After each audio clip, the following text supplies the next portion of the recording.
was Rico Muerte, himself a fugitive from the law and a suspect for several murders in the Chicago area. The NYPD has been placed on full alert. A citywide APB has been put out on Max Payne. Deputy Chief Jim Bravura has promised to take whatever steps necessary to bring him to justice. What those steps may be remains to be seen. For NYCNN TV News, this is Kira Silver.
Red, blue, or green? It's always red or blue.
Freaking war!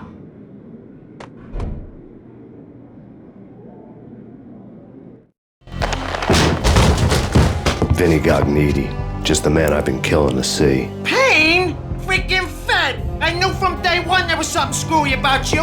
What do you think you're doing? You're a freaking cop. You ain't got squat on us. You can't just come in here waving your piece like it meant something. Yeah! Oh my God! Oh God, you shot me! Ah! You're dead, Payne! What the hell are you waiting for, you apes? Kill him! Kill him!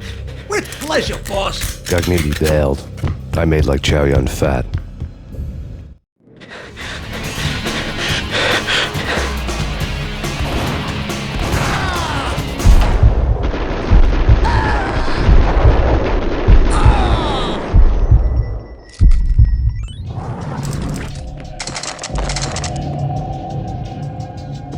A crumpled letter lay on Gognitti's desk.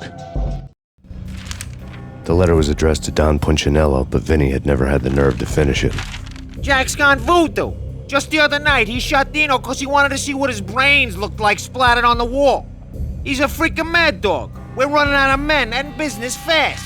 Gognitti had been living in mortal fear of his boss. Jack Lupino was a psycho.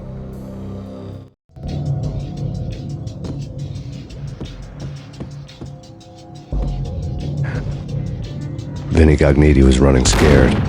He could run, but with a bullet in his stomach like a broken bottle of Tabasco, he was quickly running out of time. He knew where his boss was, and I wanted to square things up with Jack Lupino. Gognitti would be moving fast. I don't know about angels, but it's fear that gives men wings.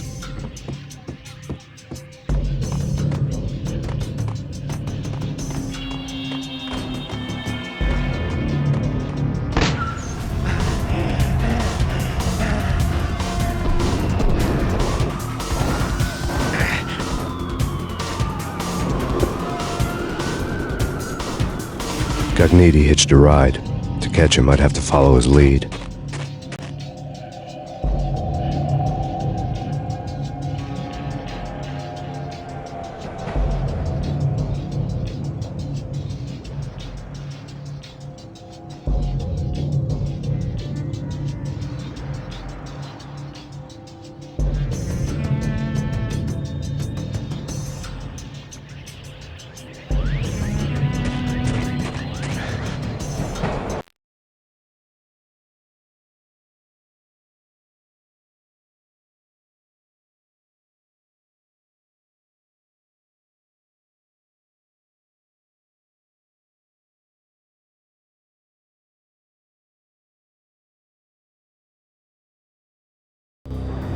This was my second train ride of the night. The way it started didn't promise anything better than the last one.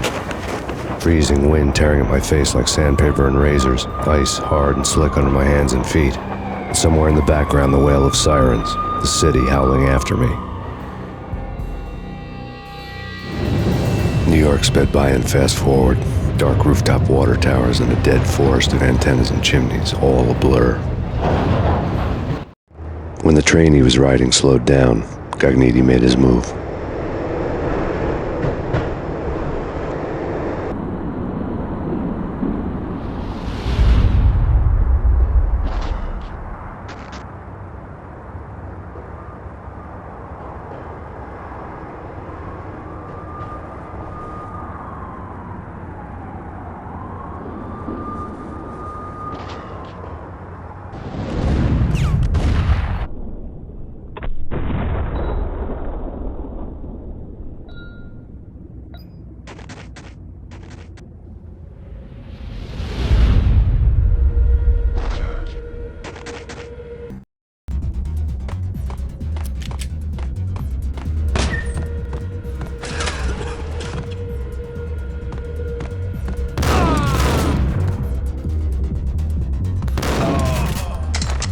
The book had never been a bestseller.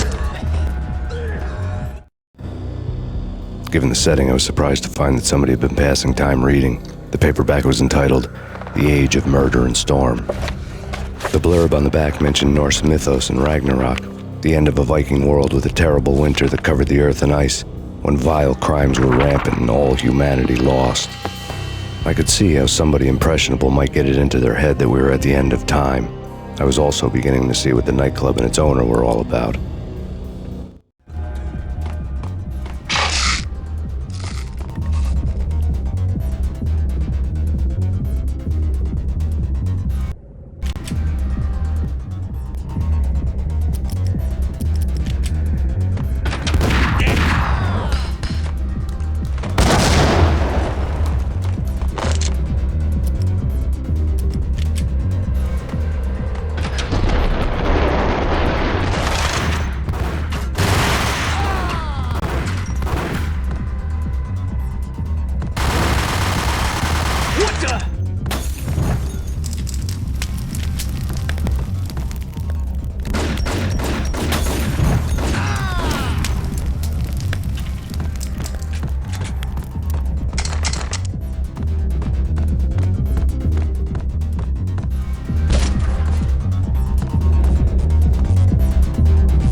Books on the occult had been piled on the table.